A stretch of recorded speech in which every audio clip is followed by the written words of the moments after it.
ನನ್ನ ಹೆಸರು ಶಾಲಿನಿ ಜಿ. ನಾನು ದ್ವಿತೀಯ ವರ್ಷದ ಪ್ರಶಿಕ್ಷಣಾರ್ಥಿ, ಇಂದಿರಾ ಗಾಂಧಿ ಶಿಕ್ಷಣ ಮಹಾವಿದ್ಯಾಲಯ ಹೊಸದುರ್ಗ. ನಾನು SC/ST ಹಾಸ್ಟೆಲ್ ಹೊಸದುರ್ಗದಲ್ಲಿ ಇದ್ದೇನೆ. ನಾನು ಪ್ರಜಾಪ್ರಭುತ್ವ ದಿನದ ಕುರಿತು ಒಂದೆರಡು ಮಾತನಾಡಬೇಕು ಅಂದ್ಕೊಂಡಿದ್ದೀನಿ. ಪ್ರಜಾಪ್ರಭುತ್ವ ಎಂದರೆ ಯಾವುದೇ ವರ್ಗ, ಗುಂಪು ಅಥವಾ ವ್ಯಕ್ತಿ ಅಧೀನದಲ್ಲಿಲ್ಲದೆ ಜನತೆಯ ಅಧೀನದಲ್ಲಿರುವ ಸರ್ಕಾರ.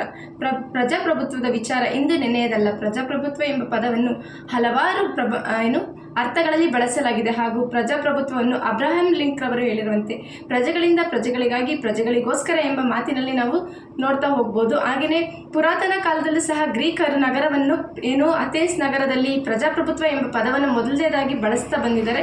ಈ ಪ್ರಜಾಪ್ರಭುತ್ವ ಎಂಬುದನ್ನು ನಾವು ಇಂದಿಗೂ ಸಹ ಆಚರಿಸ್ಕೊಂಡು ಬರ್ತಾ ಇದ್ದೀವಿ.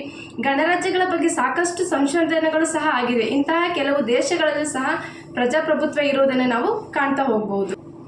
ಪ್ರಜಾಪ್ರಭುತ್ವ ಸರ್ಕಾರವು ರಚನೆಯಾಗಿದ್ದು ಮೊಟ್ಟ ಮೊದಲನೇದಾಗಿ 19ನೇ ಶತಮಾನದಲ್ಲಿ ಹಾಗೂ 18ನೇ ಶತಮಾನದಿಂದ 19ನೇ ಶತಮಾನದವರೆಗೆ ಇದು ಪೂರ್ಣ ಪರಿಕಲ್ಪನೆಯಾಗಿರಲಿಲ್ಲ.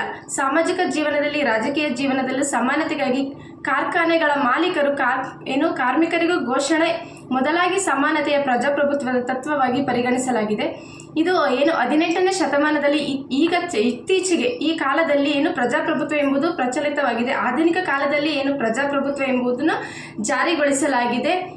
ಇದು ಈಗ ಪ್ರೆಸೆಂಟಲ್ಲಿ ನಾವು ಪ್ರಜಾಪ್ರಭುತ್ವವನ್ನು ನಾವು ಕಾಣ್ತಾ ಹೋಗಬಹುದು. ಪ್ರಮುಖವಾಗಿ ಪ್ರಜಾಪ್ರಭುತ್ವದಲ್ಲಿ 2 ವಿಧಗಳನ್ನ ಕಾಣ್ತಾ ಹೋಗ್ಬೋದು. ಒಂದು ಪ್ರತ್ಯಕ್ಷ ಅಥವಾ ನೇರ ಪ್ರಜಾಪ್ರಭುತ್ವವನ್ನು ನೋಡ್ಬೋದು, ಮತ್ತೊಂದು ಪರೋಕ್ಷವಾಗಿರ್ತಕ್ಕಂಥ ಪ್ರಜಾಪ್ರಭುತ್ವವನ್ನು ನೋಡ್ಬೋದು. ನೇರ ಅಥವಾ ಪ್ರತ್ಯಕ್ಷ ಪ್ರಜಾಪ್ರಭುತ್ವ ಪ್ರಾಚೀನ ಕಾಲದಲ್ಲಿ ಗ್ರೀಕ್ ನಾಗರಿಕತೆ ನಗರಗಳಲ್ಲಿ ಸಹ ಇದನ್ನು ಹೆಚ್ಚಾಗಿ ಬಳಸ್ತಾ ಇರೋದನ್ನು ನಾವು ಕಾಣ್ತಾ ಹೋಗಬಹುದಾಗಿತ್ತು. ಈ ನೇರ ಪ್ರಜಾಪ್ರಭುತ್ವದ ವೈಶಿಷ್ಟ್ಯ ಅಂತಂದರೆ ಪ್ರಜೆಗಳಿಂದ ನೇರವಾಗಿ ನಾವು ಚುನಾಯಿತ ಪ್ರತಿನಿಧಿಗಳನ್ನ ಆರಿಸ್ತಾ ಇರೋದನ್ನು ನಾವು ಕಾಣ್ತಾ ಹೋಗ್ಬೋದು. ಈ ನೇರವಾಗಿ ರಾಜ್ಯಾಡಳಿತವನ್ನು ನಡೆಸ್ತಕ್ಕಂತಹ ಪ್ರತಿನಿಧಿಗಳನ್ನ ನಾವು ಆರಿಸ್ಕೊಳ್ತಾ ಹೋಗ್ತಿದ್ವಿ. ಇದು ಗ್ರೀಕ್ ನಾಗರಿಕತೆಯಿಂದಲೂ ಸಹ ಬೆಳಕಿಗೆ ಬಂದಿದೆ. ಹಿಂದೆಲ್ಲ ರಾಜರನ್ನ ನೇರವಾಗಿ ಆಯ್ಕೆಯನ್ನು ಮಾಡ್ಕೊಳ್ತಾ ಇದ್ರು, ಆದರೆ ಇವಾಗ ಪ್ರಜೆಗಳನ್ನ ಒಬ್ಬ ಪ್ರತಿನಿಧಿಯನ್ನಾಗಿ ಆಯ್ಕೆ ಮಾಡೋದನ್ನು ನಾವು ಕಾಣ್ತಾ ಹೋಗ್ಬೋದು. ಪ್ರಜಾಪ್ರಭುತ್ವ ಅವಾಗ ಹೇಗೆ ಸಾಧ್ಯವಿತ್ತು, ಈಗಲೂ ಅದೇ ರೀತಿಯಾಗಿ ಸಾಧ್ಯವಾಗಿದೆ. ಮೊದಲೆಲ್ಲ ಗುಲಾಮಗಿರಿ ಆಡಳಿತವನ್ನು ನೋಡ್ತಾ ಹೋಗ್ತಿದ್ವಿ. ಒಬ್ಬ ಪ್ರಜೆ ಆಡಳಿತಕ್ಕೆ ಬಂತಂದರೆ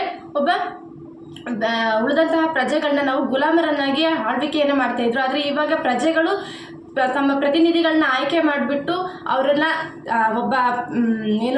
ಉತ್ತಮ ಸ್ಥಾನದಲ್ಲಿ ಇರಿಸ್ಬಿಟ್ಟು ಪ್ರಜೆಗಳು ತಮ್ಮ ದೇಶವನ್ನು ರಕ್ಷಣೆಯನ್ನು ಮಾಡ್ಕೊಳ್ತಾ ಹೋಗೋದನ್ನು ನಾವು ಕಾಣ್ತಾ ಹೋಗ್ಬೋದು. ಅದಕ್ಕೆ ಅವಕಾಶ ಮಾಡಿಕೊಟ್ಟಂತ ನಮಗೆಲ್ಲ ಥ್ಯಾಂಕ್ಸ್.